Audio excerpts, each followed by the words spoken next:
It's always a little nerve-wracking when we schedule, especially out-of-town speakers. And when the weather was looking bad, I thought, oh no, I hope we have an audience. So we appreciate your being here today. President Tim Foster reads like a who's who. He's a former member of Colorado Governor Bill Owen's cabinet. He was the executive director for the Colorado Commission on Higher Education. He was head of the Department of Higher Education. He served in the Colorado House of Representatives and was the majority leader for the House for 4 sessions, all the while being a partner in a Grand Junction law firm.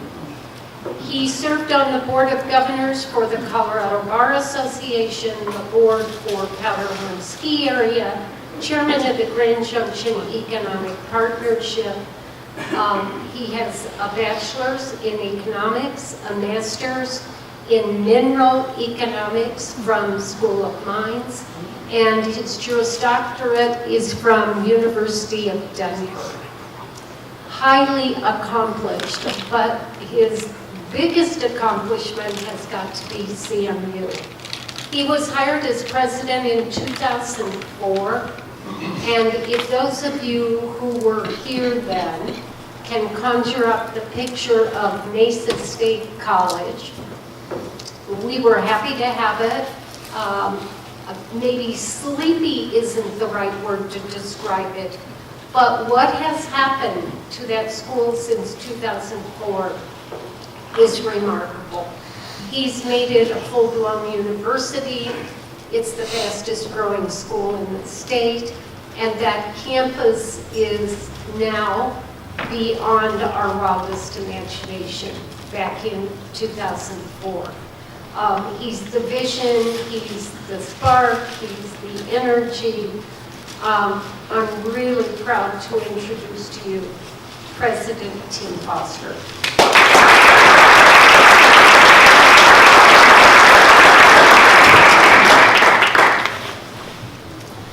I hate microphones, but Kathy told me I had to use it, so I will use it. I think I would tell you that while CMU is certainly a great accomplishment, I've managed to stay married for about 26 years and have 4 sons, so I think we'll count that as perhaps the greatest accomplishment. My oldest will graduate from DU Law School this semester, and my youngest will finish up at mine, so I'm done paying tuition. Those of you who celebrated that momentous occasion can relate, right? Thank you for that very nice introduction. It's been really wonderful, I think, seeing our university grow and our relationship, particularly with this community, just get nothing but better. Some 13, 14 years ago, we didn't have these really fully embracing CMU sort of ongoing thing in this community, and I think it's really, we've turned a corner. And Gary has helped out a ton, as well as Tim Penow, who you met a moment ago. And of course, David Reed on my board is the driving force in terms of making sure that we pay attention to Montrose. I will say that, interestingly, we're not just the fastest growing school in Colorado, we're the 5th fastest growing in the country, which was a surprise to me when somebody stumbled across that little factoid. If you have a question or you want to talk about something other than what I'm talking about, feel free to interrupt me. I come from a family of 7 kids. I have 3 sisters. I don't think I finished a sentence my entire life growing up. And so you can't offend me. And if I don't see you, just yell out, say, hey, I have a question. So we'll try and flash some slides up here that we think might be interesting to you. And so we'll start off with sort of where our students come from. You think about the fact that CMU, 14, 15 years ago, was about 4,000 students, where 11,500 heading for 12,000 now. And back then we were about 3 or 4% outside the state of Colorado. And so if you contemplate, we've quadrupled in size and we've quadrupled the percentage from other states, you begin to get a sense in terms of what is going on in Western Colorado. And we find that people who come to Mesa, and you have a young lady who just graduated from Mesa who's working for the city of Grand Junction, and we love that. They want to stay in Western Colorado. We survey our students as they graduate, and between 80 and 90% in any given year say, I want to stay in Western Colorado. And they really count that as anywhere between Montrose and Eagle County, which are the larger, more populous counties. Some La Plata would suffice, but they really are familiar with this region. And so this is where they would like to stay. You see Montrose County at 6%, Mesa County being a little larger than that. And then for the first time this year, if you really look at Western Colorado, it's our fortress hub. If you were talking in airline parlance, and that is to say that the majority of students from a given high school in this region, if they're going to go to college, are going to go to Mesa. And so we have not lost traction there. We've maintained that traction. But for the first time this fall, incoming freshman class, we had more students from the eastern half of the state of Colorado than from Western Colorado, which tells you we're gaining a foothold on the other side of the mountain. Can everyone hear? Yeah. Is the volume good? Okay, because we can turn it up on the mic. Thank you. This gives you some sense in terms of other states. I won't bore you with it. I think the surprising one always up there for folks is Hawaii. And we have about 400, 500 students from Hawaii. And so they are an eclectic group. We really got that start some years ago because we had a volleyball coach who was retired military and could fly to Hawaii for free, recruit Hawaiian students, and then slowly but surely, and you think about what we think of Western Colorado is what our students think as well. It's just how friendly it is, and so Hawaiians being sort of very friendly, kind of easygoing, and so they find Western Colorado a very comfortable place. I get chewed out every graduation by a couple of parents, particularly Hawaiian mothers, because they are not happy when their sons and daughters aren't coming back to the islands and have chosen to stay somewhere in Western Colorado. And so just a nice attraction for us. You'll also pick up, certainly Texas is a newer growth area for us. Wisconsin, Illinois, Minnesota, and Michigan are also, and it doesn't take much for those of us who live out here to realize you can't turn around but you bump into somebody from Wisconsin, Minnesota, Michigan, Illinois. And so again, there's this sort of outdoorsy kind of thing that I think is natural for us to recruit there. Oregon and Washington, we're playing around with some interesting scholarship ideas up in the Oregon and Washington area. For us, if you go to the University of Washington and the University of Oregon, and we do what's called a WUI scholarship for students in the West, which is 150% of in-state tuition. Well, the University of Washington's in-state tuition is about $8 less than our WUI. And so to help students communicate with parents up there, we've created a Pacific Northwest scholarship that says you can come to CMU and you'll pay the same rate you would pay if you were at the University of Washington, which is kind of a recooked way to say we'll give you a WUI scholarship. But I think that helps parents say, oh, you can go out of state and effectively pay what you would pay in state at our flagship. Tuition, we try to maintain affordability, and as we do try to do new programs. We'll talk a little bit about what new programs we're doing here in Montrose. Always a stress point. We don't get a ton of money from the state of Colorado. We pattern ourselves, unfortunately, sort of like Montrose and Mesa County on school finance. For some reason, we get a much lesser level of support. I'm particularly proud of our student fees, which we have managed to keep, as you can tell, a fraction. This slide is a little misleading, and misleading for us in a good way, because if you're at every other four-year school on this chart, there's not just one tuition rate. There's only one school that doesn't charge differential tuition, and that's Mesa. And so all the rest of them, if you're lucky, you're paying the rate that I just showed you, because if you're in different disciplines, you're going to pay much higher rates. And there's reasons for that. Those programs are generally more expensive, or if you graduate from one of those programs, you're going to have higher earning capacities. And so all of a sudden, those tuition differences or the amount that we charge is much less than our competitors. Here's that average state funding slide I talked about. We beat the doors down and talk a lot. The problem we have is that, and it's always interesting in public policy arenas, when the state goal is how do we educate more people and create a more educated populace. And for us out here in Western Colorado, that's exactly our mission. I happen to get a little fired up when I start talking about the fact that in today's society and into the future, human capital is what's going to make communities live or die. And if you have folks with an education who are educated, then you can attract businesses and you can attract people who are going to employ people. And if you don't, you can't.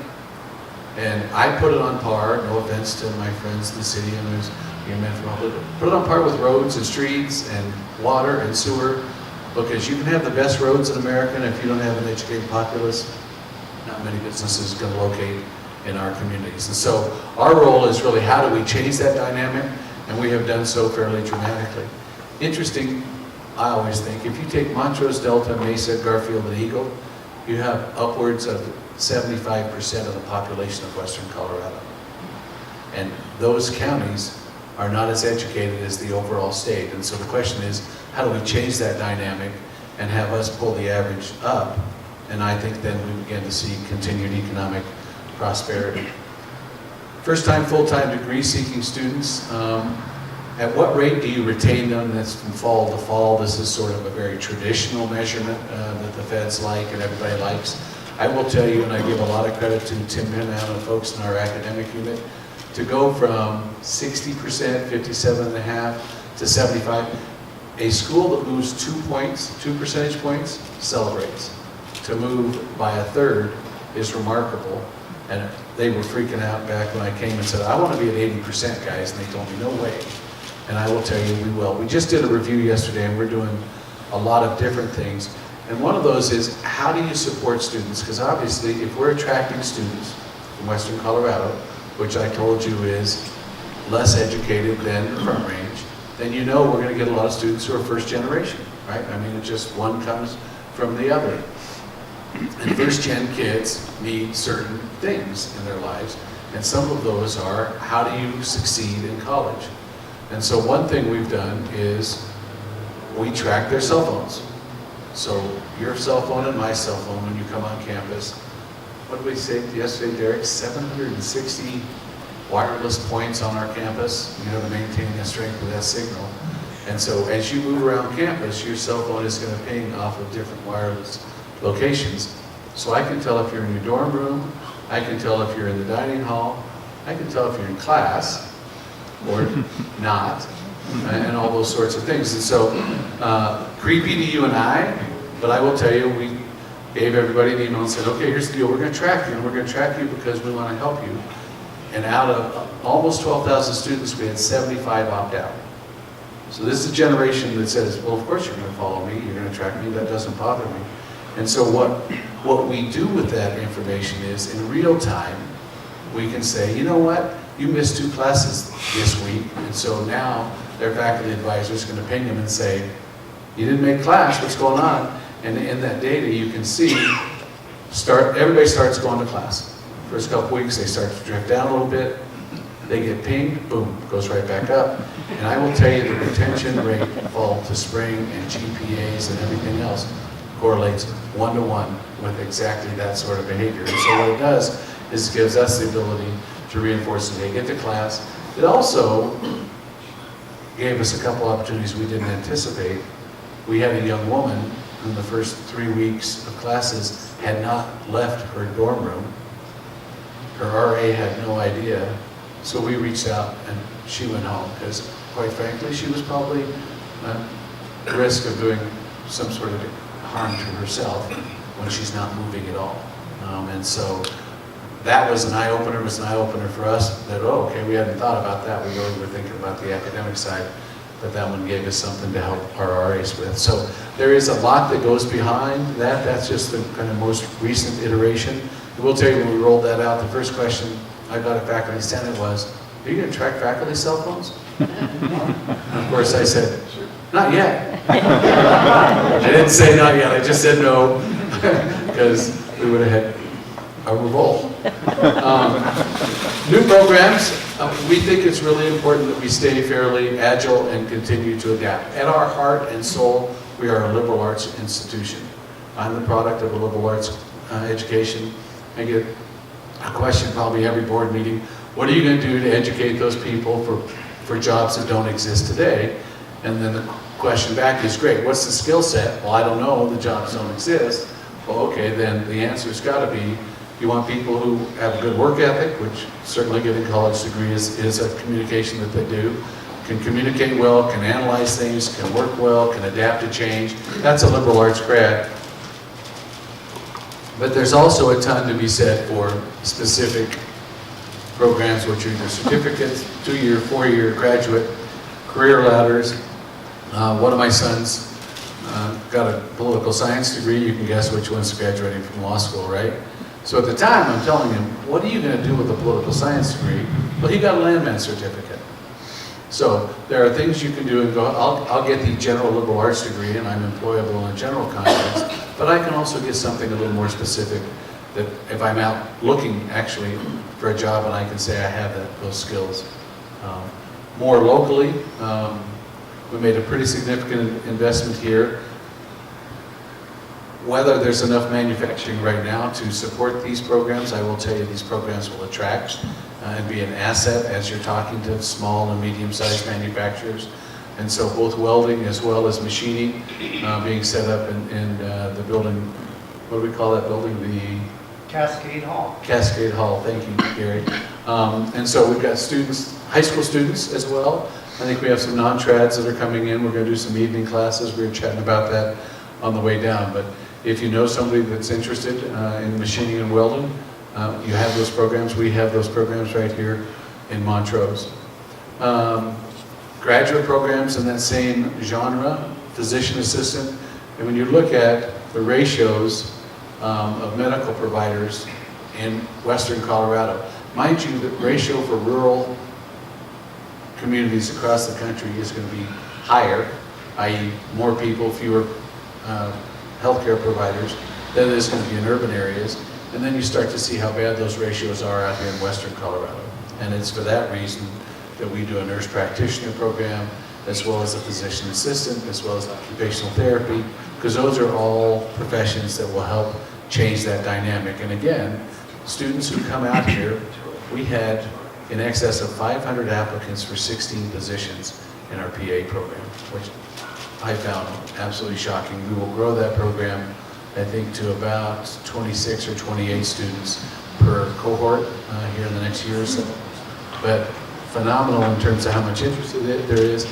And once they're exposed and live in western Colorado, this is where they want to stay. And you can kind of get a sense in terms of annual demand and how much greater the demand is than the current output of physician assistants, PTs, and OTs. So if you jump to OTs, you got 50 students coming out of 2 programs versus a demand of 140 annually. And so that's the pull-push. You know, we can roll out a great program, but students are much more interested in those programs if, in fact, on the other side of it, they see employment opportunities. Exactly.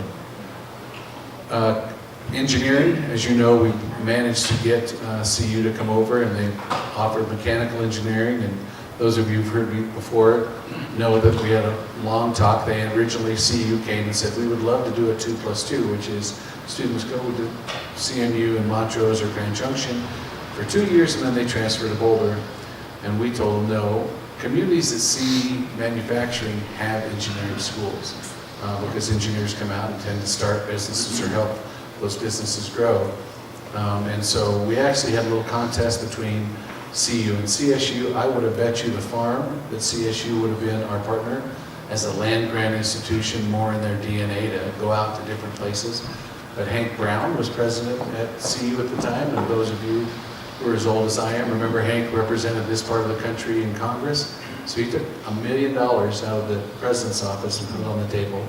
The dean comes out and says, okay, pretty much, the president says we have to, and he's going to pay for it, so that's what we're going to do.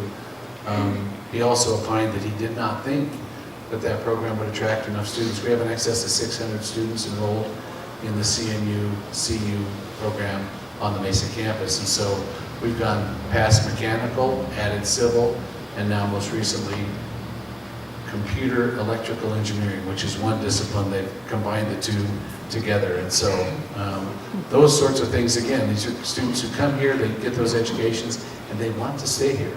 And they're going to support businesses that revolve around that. A little more centric to the Grand Junction campus, we have a hospitality management program.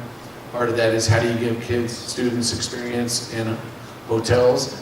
Most of the hotels we have out here are not big national brands. They tend to be owned by smaller groups. And so they don't really have the capacity to do the sort of internships. You know, when you take on a student as an intern, they're going to take your time. They aren't going to be entirely productive. They do expect to be paid because they're working. And so this really becomes a teaching hospital or a teaching hotel.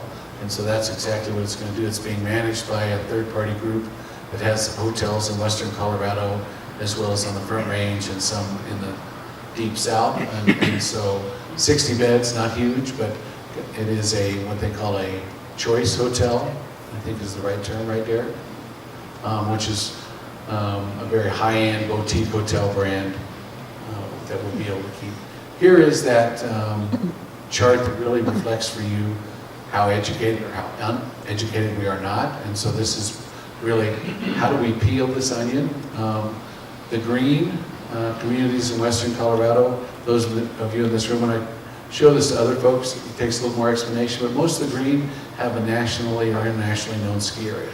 Steamboat Vale, Aspen Telluride, and then you have some, no offense to Mineral and Hinsdale, but if 2 people move in with a college degree, you probably gain 10 points in terms of percentage education. So smaller communities are easy to move. And so you see Delta probably, and on this census information of 19%, statewide average is about 38%.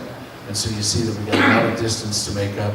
Montrose, if you can't see it, is about 25%, 24.6. Mesa is right about the same, about 25.2. And so we began to see some of the progress on that. But in working with this school district as well as others, the question becomes, how do we help students think about the fact that not only should they have to. And when I say college, everybody immediately goes, and the response is, not everybody's going to get a bachelor's degree. We're not talking about a 4-year degree for every student. But it is a reality that literally every job now requires some college. Certificate, 2-year, 4-year. And as we looked at, welding, machining, whatever it is, we can offer those programs and create that pathway for students. And so Jeff Turner, local kid, graduated from CMU. We were lucky enough to land him, and so he's shuttling back and forth between Olathe and Montrose. And so who is going? And it really came down to, we did an analysis and have done this for a number of years, working with the school district, about what percentage of kids are going to college. And what we found was we had a dip, and the rate, while comparable to the rest of the state, was not great. And so you can see the national rate is 69, the Colorado rate at 56, and we are sitting in there at 52, 54. But that's not going to get us where we want to go. And so the Aspen Foundation did this, where they funded college and career advisors in each of the schools in the Roaring Fork Valley. Somehow the Aspen Foundation thought the Roaring Fork Valley went all the way around to DeBeck. But they put a career college counselor in every one of those high schools. And Basalt, which is somewhat comparable demographically to Grand Junction and Montrose, saw in year 2, they saw a little bit of an uptick in year 1, but in year 2 jumped up to about 75%. And those are the levels that we need to stay at in order to really begin to change that dynamic. And so you can see who goes and who doesn't go. No surprise, highest income. And these are the actual income quintiles for students in high schools in Montrose. And so 20% of your students make $85,263 or more, and 20% make less than $19,592. And so you sort of see that, and in Mesa County you see a much more severe dishing, because low-income students go at kind of second or third highest rates. What you really see in both instances is the middle class is the one that's going at the lowest rates. And so when people talk about why is the middle class disappearing, I would argue this is why. And it's because the middle class family sits around the table and says, okay, you want to go to college? That's great. But you know there's no scholarships for you because those are for lower income kids. And even the CMU's rate, we don't have that much money saved up. How are you going to get there? And so we're working really aggressively to take those career and college advisories and say, yes, there's scholarship money for you, and we'll raise scholarship money for you, and we can figure out how it is that you can go to college as well. And so we worked with the city and the county to also help establish those Montrose scholarships. So a kid goes home and talks to mom and dad and says, no, I've got a scholarship. I've got a scholarship because the city of Montrose is helping, and Montrose County is helping as well. And so we'll continue to try and grow those. And you see, we had about $75,000 this year. And so remarkable, we went from 43.8 to 52% in the first year. And I will tell you that's remarkable. That's a 9-point jump. I think we're headed for, I'll be disappointed if we aren't 2/3 or higher. But you think about the fact that Jeff didn't even start until some way past halfway through the first semester. And so for him to be able to get around, talk to all these students, talk to them about what they can do and why they should go to school. Now the other built-in criticism is, okay, great, you're putting admissions counselors into our high schools, you're going to try and get them to go to Mesa. Not true. These folks, while we're paying for them, are just saying you need to go to college somewhere and get some degree. And so you can see with this chart that the number actually jumped up. Going to be grumpy with Jeff, but at the end of the day, we went from 45 to 57 at other four-year institutions in the state of Colorado. So he's doing a nice job being very even-handed and saying, you need to get some college. And you see some 2-year, not quite so much, out-of-state, about flat. We picked up one student, so that's about flat. So the real gains were getting students to go off and at least pursue a degree somewhere. We really should find a way to tax the other four-year schools that get these students, but I haven't figured that out yet. Economic impact, we do have copies of that. You can see where that's grown. Really, the biggest economic impact we have is with our students. We do an quarterly economic report, and we do it specifically for Montrose County. And so if you're not on that distribution list, I would love for you to get with Gary and get us your email. Because we spend money on it and the community helps us produce that, but it is Montrose specific data. And so all of a sudden you have Montrose specific unemployment data and employment data and by job sector and by market sector and et cetera. And so to me it's always very interesting what the Denver metro area is doing. I'm more interested in what's happening in Mesa County, what's happening in Delta County, and what's happening in Montrose County. And so that report that Nate does exactly that and does it quarterly. And so if you want to be on that distribution report, it's very well written and analyzes what's going on right here in Montrose. And I think that's about it. So I do talk fast, and so if you had a question, you probably couldn't squeeze it in. But, and I'm told that you have to use the microphone to ask a question. So here it comes. Thank you for driving down from Grand Junction.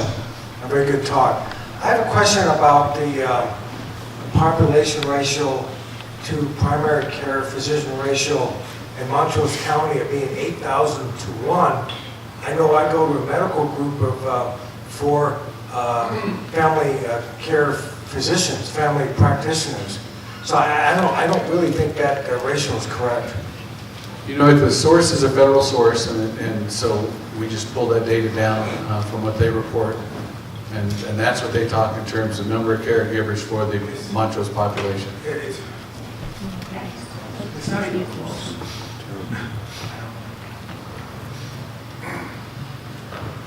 Thank you for you coming down and telling us about CMU. I'm a relatively new resident of Montrose. Could you talk a little bit about your facilities here at the Montrose campus? Sure, we have, when I started, we shared space with the library, and I thought that relationship was a little tenuous. I will give a lot of credit to the library board because fairly quickly we came to agreement that, we needed to know that's where we were going to be, or we were going to go somewhere else, and for a while, here, there, and everywhere. But if you really, and we had the same discussion in Grand Junction about where's the right place. Is it better to take the campus off on a blank canvas rather than trying to grow it in the middle of a city? And a college or university is one of those very solid anchor tenants, particularly helping anchor near Main Street. And so fairly, I guess halfway through, the architects across the street were in a position, wanted to sell their building, and so we acquired that building. The city was kind enough to close the street and turn it into sort of the beginnings of a student pedestrian friendly campus. I think changed the dynamic a lot. I will tell you, I was shocked. I think I told Judy Ann more than once, okay, don't be mad at me because street closures bring out the worst in people. And you could have knocked me over with a feather. Nobody came out to complain about it. I was in Grand Junction. Elm Street ran through the middle of campus forever. Campus tried multiple times. We finally got it done, I think, in my second or third year. And Tilly Bishop, some of you know Tilly, longtime state senator. Only Tilly could say this to a city council. Pulls up to the table and says to them, a woman will remain nameless, so-and-so said that you can close Elm Street when I die. She passed away last week, so we're good to go. Thank God the city council, everybody in the room laughed just like that. I tried that line, and I would not have done as well. And then we picked up the 2 or 3 or whatever, how many buildings sort of cobbled together across the street, which were the community options building. And so we're starting to occupy those and put them to use. I think everybody was like, well, what are you going to do with them? What are you going to do with them? And it's like, well, we got to find a program. So if you haven't been into the machining welding space, we've renovated that, put a pretty significant air handling on the top of it, upgraded the electrical, et cetera. And then I think we're in the process of doing some renovations to the rest of the space. Our students continue to, down here, want workout space on campus, and so we've been buying them passes out to the rec center, but that's not what they want. So we're going to renovate some space and put some exercise machines in it for our students to be able to exercise on campus before or after class. I'm sure the faculty hope it's after class, because I don't think we're going to have showers in there. Anyway, so that's sort of the nation development of that campus. But it's been shockingly smooth, really, quite frankly. Other questions? You got one in the, and then one in the back. In terms of growing the Montrose campus, could you talk about the importance of and the need for student housing? Right now we're a residential, we're a commuter campus, and so therein lies that it's hard to attract students to come here and live here because they're going to have to find their own housing and find ways to feed themselves. And so the next step, if you will, would be if in fact we had student housing. That's a big jump because when you have student housing, then you also have to have some sort of dining facility that goes along with it. And so we've debated long and hard, is there a community play there that says, hey, we would stand up some student housing. We've sort of tried to protect the space we were just talking about in the old community options building because there's a kitchen in there, and could we do a little dining hall? And then quickly, it was one of the things that we really had hoped the rec center would be down this direction, because that would have filled that need, because then you don't have to build a rec center. You would have had this gold standard rec center right close to campus, and so we'll have that awkwardness, I think, at some point, if in fact we go down that road.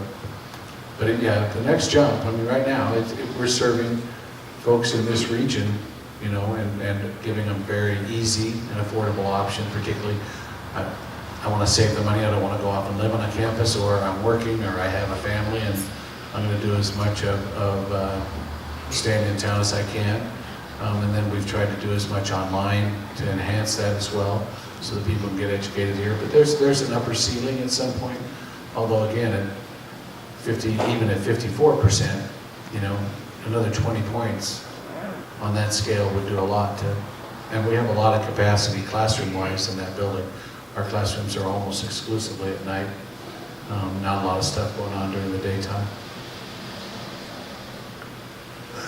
Given the rapid expansion of CMU and both in number of students and the buildings that you have in Grand Junction, how have you been able to keep your tuition costs so low? You know, there's a old saying, I think it was Dillinger, right? Why do you rob banks is where the money is. And so we kind of go wherever the money is. So the answer is, we funded buildings with state appropriation. We funded buildings that have been 100% donor constructed. And then with respect to buildings that have cash flow, residence halls primarily, almost exclusively, we funded them with some debt. Pretty much short-term debt. We've tried to keep our debt horizons at 10, 15, max at 20.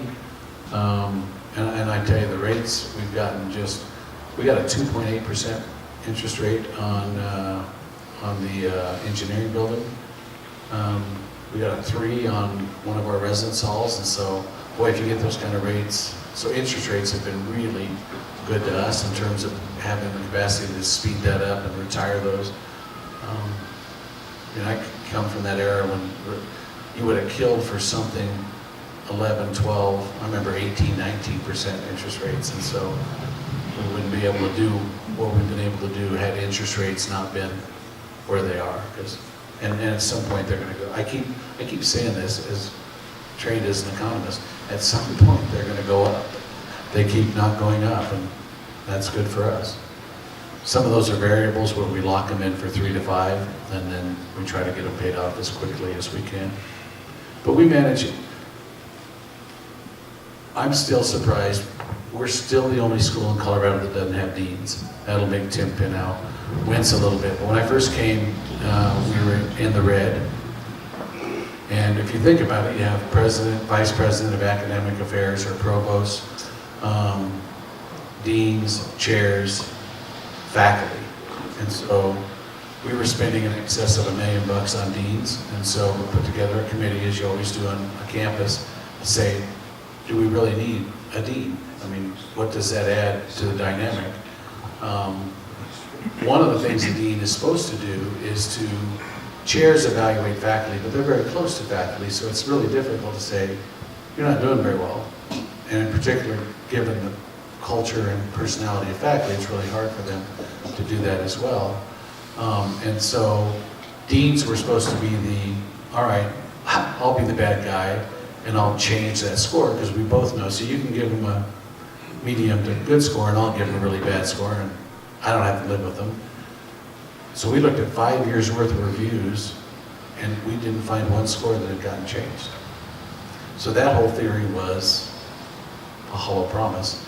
And so we did away with deans, elevated chairs to department heads, ceased electing them, because chairs are elected by their faculty and they rotate, and so I select them, and they stay as long as they would like and as long as we think they're doing a good job. We didn't save the full $1.1 million, because now you got to pay department heads a little bit more money.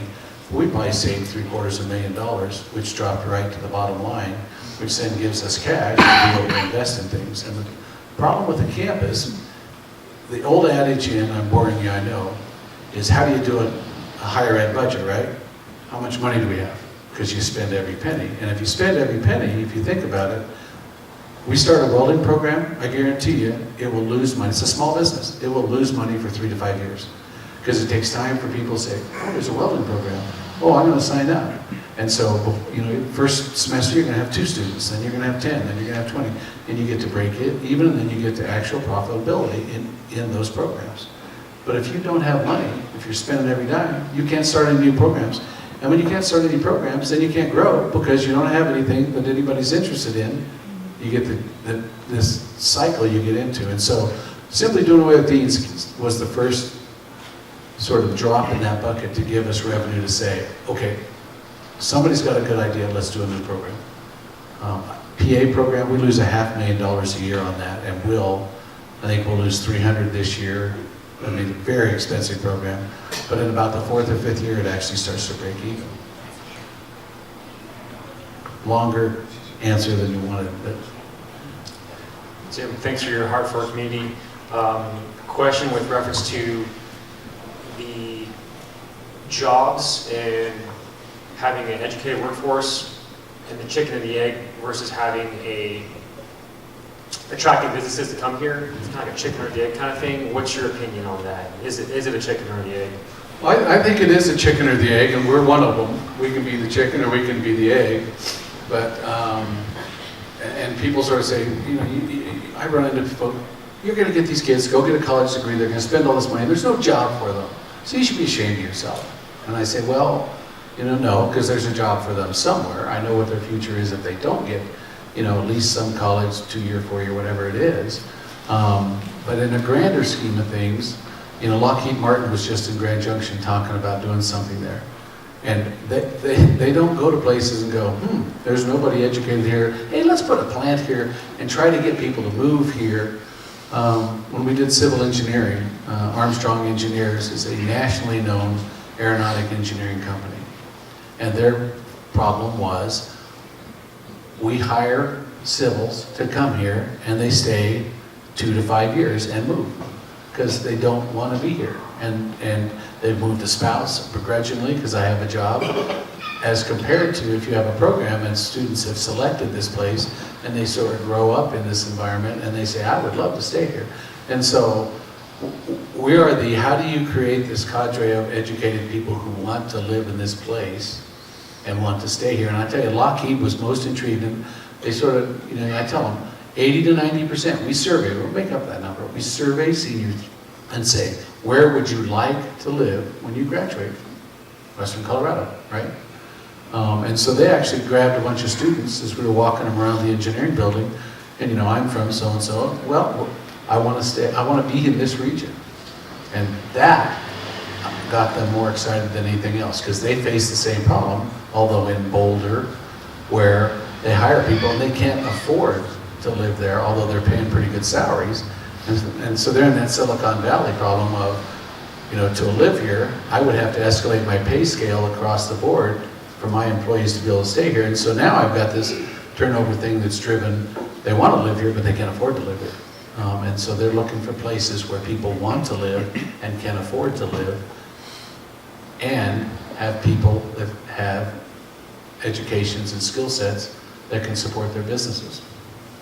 So I think we create the one part of that, whichever one we want to think it is, and with people, students who've been exposed to this region and love what we have to offer. You are very unique because of Western Colorado Community College. And you haven't talked a whole lot about WCCC. Would you tell people a little bit about that and the kind of programs? I see you just added fixed wing aviation. I talk in breath sometimes and thanks, because so we are what is known as a dual mission institution, a concept that is historical for us, and that is to say, back in 1925 we started as a junior college. 50 years later, the community said, hey, let's add 4-year degree programs, and I say add, so it became a 2-year, 4-year, that's the dual mission. We're actually a tri-mission, because then subsequently let's add graduate degree programs. But that's confusing to people, because then you have this thing called CMU, and nobody thinks the university has welding, machining, you know, tactile, vocational, technical programs. And so we just, a decade ago, said, let's brand it. And just say, we have this thing called Western Colorado Community College. It has its own logo, it has a different color, it goes blue instead of maroon, and all those sorts of things. But it really says to people in these communities, there's a community college here, and people say, I know what a community college has. They have fixed wing, and they have all these various things that I can go get skills. We have a very robust campus in Grand Junction, as well as, I think, hopefully up here, because in my opinion, increasingly, it's the demand for people with those sorts of skills and aptitudes that are going to drive the economy, as well as bachelor's degrees and graduate degrees and all those sorts of things. And so We offer a wide array of programs. As you identified, there's this huge looming pilot shortage. And so, and that program, again, fairly expensive. I think we leased 5 aircraft, and the enrollments are surprising. I think we have 60 kids signed up in that program in the first year we offered it, which is unusual to have that sort of surge into a program like that. And now in that instance, the airlines want them to have a bachelor's degree, and we'll pay them substantially more if they have a bachelor's degree. And given the fact that it's going to take them time to get enough multi-engine and instrument rating and enough hours to then pilot a commercial aircraft, the time's on our side to say, okay, why don't you amass your hours and let's get your bachelor's degree, and then you finish, Delta's ready or SkyWest is ready to hire you. And SkyWest would hire as many graduates as we have every year. And then they graduate from SkyWest, then once they've gotten certain hours of seat time, they feed United and Delta and American. Will the WCCC culinary program be part of the new hotel? It will, and I will tell you, our culinary enrollments are troubling, because we hear all the time from restaurateurs, we can't find people, we can't find people, we can't find people. And I will tell you, our enrollments there are declining, and I make some restaurateurs mad. I talked to one the other day and said, I will tell you this, it's either you're scheduling your pay, because you got lots of jobs, but you're not pulling anybody through this program, and so you might have to find a way to pay those folks more money, because we got slots and they aren't signing up for them. And you say if you graduate from this program, with a 1 year or 2 year, you've got a job, but they aren't lining up. So, but yeah, we have a culinary program that made a pretty substantial investment in baking and cooking and everything else. Would you speak to your financial aid package overall? How much is merit scholarships, how much is need-based scholarships, how much is grants, and how much is student loans overall? Let's take those in. So need-based aid, primarily funded by the feds and the state of Colorado, and they have that, I won't say 100% covered, but if you're modest in income, you're going to get pretty significant help from that arena. We do a lot of merit aid, which tends to go to middle income kids. And it's really a message that says, if you've worked hard in high school and you've done well, then, and so if you're a 4.0 and a 29 ACT, we'll give you a full ride. Not just if you can throw the ball or run the 40 really fast, but if you actually have a 4.0 and a high ACT, we'll give you a full ride. You've got to maintain a 3.5 GPA to keep that when you come to campus, and then stair steps down from there. Pretty robust and very automatic. A lot of schools say, hey, we give a lot of kids financial aid apply, and so we just think it's much easier, much more straightforward to say if you do A, B, and C, and the off-road is for kids who don't test well, if you're in the top 5% of your class. So if you do 2 of those 3, and so we do GPA, test score, and class rank. And so if you can hit 2 of those 3 targets, then we'll make that scholarship available to you. We do a lot of work study. We did a study, and students who work on campus retain and graduate at almost double the rate of students who don't. And so we've really blown it up, and it is not income reliant, because everybody needs to work a little bit to buy books and do those sorts of things. The advantage of working on campus is that I know your class schedule, I know when you have a midterm, and I become sort of an advocate for you. So we'll have, somebody struggling in a class, and all of a sudden your employer says, well, I know Professor such and such, and if that's really the problem, let's figure that out. And then I will tell you, student loans, I'm going to make an odd comparison for you. We all read the paper, and you hear, oh my God, the divorce rate, the nuclear families falling apart. It is the most bogus statistic, second only to student loans, because the divorce rate is the number of divorces in a year as compared to the number of weddings in a year. Well, the divorces in a year are 50 years worth of weddings, all culminating in a divorce. So this ratio has nothing to do with anything other than it's fun to say, oh my God, the sky is falling, right? Half our students borrow zero. The feds report to you what is the average student loan debt, and this is what they don't, of those who borrow.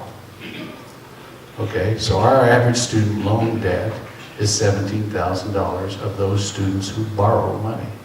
I would argue it's half that, because nobody ever puts the trailer on, but student loans are certainly part of that. And for low-income kids, I would borrow because you accrue zero interest as long as you're in college. And so you'd be crazy not to take advantage of those student loans as they're available to you. So student loans are certainly a piece of that, and they backfill some of it. But I think it's a multi-tiered. You got to have need-based, you got to have merit-based, you have to have work study, for a kid who's willing to raise money, or work to raise money. And then at some point we all decide that it's worth borrowing money to get what we want. We have time for one more.